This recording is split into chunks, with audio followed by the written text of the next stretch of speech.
يا رمضان شوق القلب باد فعد بالله تشدو والتقينا وطعام وتوقيف ازدياد كأن الدهر مشيته هوينا کہ زبان کی یہ گندگی، یہ غلاظت سارے دین کو تباہ کر دیتی۔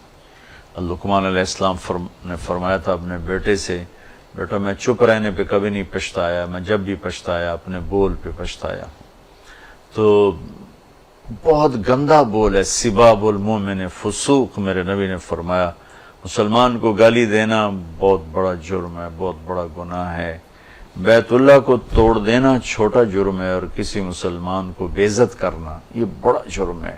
میرے نبی نے بیت اللہ کو دیکھ کر یوں اشارہ کیا، ما اطیبک وما اطیب ریحک، کہ اے بیت اللہ تو کتنا پاکیزہ ہے اور کتنا خوشبودار ہے، وما اعظم حرمتک، اور تو کتنا محترم، معزز اور باعزت ہے، لیکن ایک مسلمان کی عزت تجھ سے بھی زیادہ ہے۔ لیکن المومن اعظم حرمتا منکی، ایک مسلمان کی عزت احترام اے بیت اللہ تجھ سے بھی زیادہ ہے۔ کہ بیت اللہ تو پتھر کی عمارت ہے جس کے اندر اللہ نہیں بستا، اور یہ جو گوشت پوست کا دل ہے اس میں اللہ بستا ہے۔ جب یہ بیت اللہ ٹوٹے تو کچھ نہیں ہوتا، یہ دل ٹوٹے تو یہ اللہ کا عرش ہے، بہت کچھ ہو جاتا ہے۔ میرے نبی نے فرمایا، اللہ تعالیٰ فرماتا انا عند المنکسرۃ قلوبہم، میں ٹوٹے دلوں میں بستا ہوں، میں ٹوٹے دلوں میں بستا ہوں۔ تو میں آپ کی منت کروں گا، بہت ہاتھ جوڑ کے کہوں گا۔ میرے معاشرے میں گالی دینا بہت بری طرح اتر چکا ہے، چھوٹے چھوٹے بچے گالیاں دیتے ہیں، عورتیں اتنی غلیظ گالیاں دیتی ہیں کہ زمین آسمان کانپ اٹھتے ہیں۔ میں آپ کی منت کروں گا، نہ کسی نوکر کو گالی دیں، نہ کسی ملازم کو، نہ کسی نوکرانی کو، نہ کسی ملازمہ کو، نہ کسی اور کو جس پر آپ ناراض ہوتے ہیں۔ اللہ کا عرش کانپ اٹھتا ہے جب غریب یا کسی کو بھی آپ بے عزت کرتے ہیں۔ میں ایک دفعہ اپنے ڈیرے میں بیٹھا تھا تو ہمارا ایک لوہار ہے، پرانے ہمارے پشتوں سے ہمارے پاس ہیں، میرے پاس آیا، میں نے دیکھا وہ رو رہا تھا بیٹھا ہوا چپ کر کے، تو میں نے پوچھا اللہ بخش کی ہو جائی؟ بس میاں صاحب غریباں دی نہ ماں ہوندی ہے، نہ دھی ہوندی ہے، نہ بہن ہوندی ہے، یہ صرف ذمہ داراں دی ہوندی ہیں اور غریباں دی کوئی نہیں ہوندی۔ جتھے مرضی انہاں دی عزت لا کے تے ہاتھ وچ پھدا چھڈو۔ وہ کسی میرے عزیز رشتہ دار نے اس کو گالیاں نکالی تھی غصے میں، تو وہ روتا ہوا میرے پاس آ گیا جائے پناہ ڈھونڈنے کے لیے۔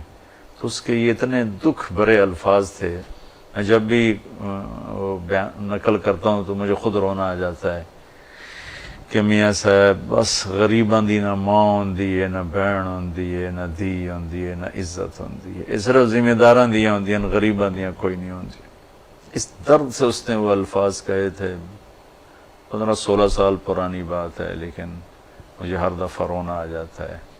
اور میں چاروں طرف سنتا ہوں، دیکھتا ہوں کس طرح مالدار، طاقتور، صرف ذمہ داروں کی بات نہیں، جس کے پاس بھی پیسہ ہے، کس بے دردی سے وہ لوگوں کی عزتوں کو اچھالتے ہیں، اور ان کی معصوم بیٹیوں کو، اور ان کی بہنوں کو، ان کی ماؤں کو، بوڑھی ماؤں کو، ان کی بیویوں کو، کس طرح ان کی عزت کو تار تار کرتے ہیں۔ بھائیو اللہ کے واسطے اس دن سے ڈرو جس دن اللہ تعالیٰ سامنے ہوگا اور جہنم بھڑک رہی ہوگی اور جنت مہک رہی ہوگی اور پل صراط جھول رہا ہوگا اور ترازو لٹک رہا ہوگا، اور اللہ کہے گا طارق جمیل کو پیش کیا جائے، اور اس وقت میرا اللہ مجھ سے کہے گا ارنی ماذا قدمت، بتا آج اس دن کے لیے کیا لے کر آیا ہے۔ تو اس دن سے ڈرو جس دن اللہ میرے ہر بول کو میرے سامنے کھڑا کرے، دکھائے، دیکھ یہ تیری گالی ہے، یہ تیری دعا ہے، یہ تیری بکواس ہے، یہ تیری تلاوت ہے۔ تو اللہ کی قسم ایک بول جہنم کی خوفناک وادیوں میں دھکا دے دیتا ہے، اور ایک میٹھا بول جنت کے عالی شان درجات تک پہنچا دیتا ہے۔ تو جیسے ہم رمضان میں روٹی چھوڑ رہے ہیں، پانی چھوڑ رہے ہیں، چائے چھوڑ رہے ہیں، سگریٹ چھوڑ رہے ہیں، 16 گھنٹے کے لیے مشقت برداشت کر رہے ہیں، گالی بھی چھوڑ دیں، اور یہ روزہ موت تک رکھ لیں کہ کسی کو گالی نہیں دوں گا، کسی کی غیبت نہیں کروں گا، جھوٹ نہیں بولوں گا۔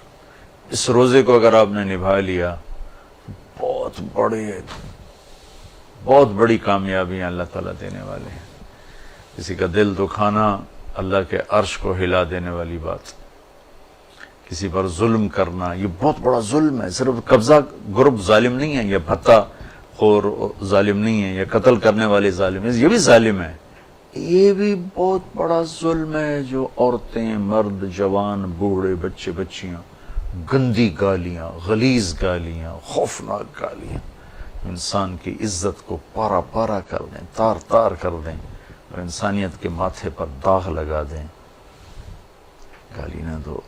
غصہ ہونا انسانی فطرت ہے، غصہ آئے سنبھل کے بولو، کوئی ایسا بول نہ بولوں جو کل کو میری گردن میں فٹ ہو جائے۔ میرے نبی نے فرمایا میری امت کا غریب کون ہے؟ کہا جی جس کے پاس پیسے نہ ہو۔ کہا نہیں، میری امت کا غریب وہ ہے جو قیامت کے دن ایسے اعمال لے کر آئے گا، پہاڑوں جیسے اعمال، لیکن اس کو گالی دی، اس کو تھپڑ مارا، اس کا حق مارا، اس کی زمین دبائی، اس کا گھر دبایا، اس کو بے عزت کیا، اس کو رسوا کیا، اس کو ذلیل کیا۔ نماز، روزہ، حج، زکوٰۃ، عمرے، تسبیح، تلاوت، تہجد، صدقہ، خیرات، ہر شے اس کے پاس تھوک کے حساب سے ہوگی، لیکن اس کے ساتھ یہ بھی ہوگا کہ زبان کا گندا تھا، معاملے کا گندا تھا، اس کو گالی، اس پر ظلم، اس پر زیادتی۔ یہ سارے لوگ آ جائیں گے کہ یا اللہ مجھے گالی دی، کہا ٹھیک اس کی نیکیاں دو، مجھے بے عزت کیا، نیکیاں دو، مجھے تھپڑ مارا، نیکیاں دو، مجھے رسوا کیا، نیکیاں دو۔ تو جن لوگوں پر اس نے زیادتی کی ہوگی نا وہ سارے آئیں گے اور اس کی نیکیاں لیتے جائیں گے حتیٰ کہ یہ زیرو ہو جائے گا، کوئی نیکی باقی نہیں رہے گی۔ لیکن لوگ باقی ہوں گے جن پر اس نے زیادتی کی ہوگی، تو پھر اللہ تعالیٰ فرمائیں گے اب لوگوں کے گناہ اس کے سر پر ڈالو، تو لوگوں کے گناہ اس پر ڈالتے اتنا بنڈل ہو جائے گا کہ اٹھا کے جہنم میں پھینک دیا جائے گا۔ ساری زندگی مصلی نہیں چھوڑا، تسبیح نہیں چھوڑی، لیکن لوگوں کو بے عزت کرنا، ذلیل کرنا، گالیاں دینا، اس نے اسے اٹھا کے جہنم میں پھینک دیا اور لوگوں کے گناہ اس کے سر پر پڑ گئے۔ تو میں سب سے گزارش کروں گا اس مبارک مہینے میں ایک اور برکت ملی ہے کہ جمعے سے رمضان شروع ہوا ہے۔ میری یادداشت میں بہت سال پہلے کبھی تھا، 5 جمعے آئے تھے 1980 غالباً، اس کے بعد یہ پہلی دفعہ، اور یہ میری یادداشت میں پہلا رمضان ہے کہ جو جمعے سے شروع ہوا ہے۔ ہو سکتا اور بھی ہوں، میں اپنی یادداشت کی بات کر رہا ہوں۔ تو اس کی برکت سے ہم فائدہ اٹھائیں اور اس گندے گناہ سے توبہ کر لیں۔ جھگڑا نہیں کرنا، گالی نہیں دینی، بے عزت نہیں کرنا، غیبت نہیں کرنا، دل نہیں دکھانا، دل نہیں توڑنا، کہ دل کا ٹوٹنا زیر و زبر کر دیتا ہے ساری نیکیوں کو، سارے اعمال کو۔ تو آؤ بھائیو بہنوں، اپنے روزے کی حفاظت کریں، اچھے اخلاق کے ساتھ، رزق حلال کے ساتھ، سچائی کے ساتھ، دیانتداری کے ساتھ، پاک دامنی کے ساتھ، لوگوں کے حقوق ادا کرنے کے ساتھ، تو انشاءاللہ العزیز اللہ بھی ہمیں مل جائے گا، روزہ بھی قبول ہو جائے گا، اور لوگوں کے دلوں میں بھی ہماری محبت پیدا ہو جائے گی۔ میرے نبی نے فرمایا تم پیسے پر لوگوں کے دلوں کو نہیں خرید سکتے، اچھے اخلاق پر سب کے دلوں کو خرید سکتے۔ اللہ تعالی ہمیں عمل کی توفیق دے۔ السلام علیکم۔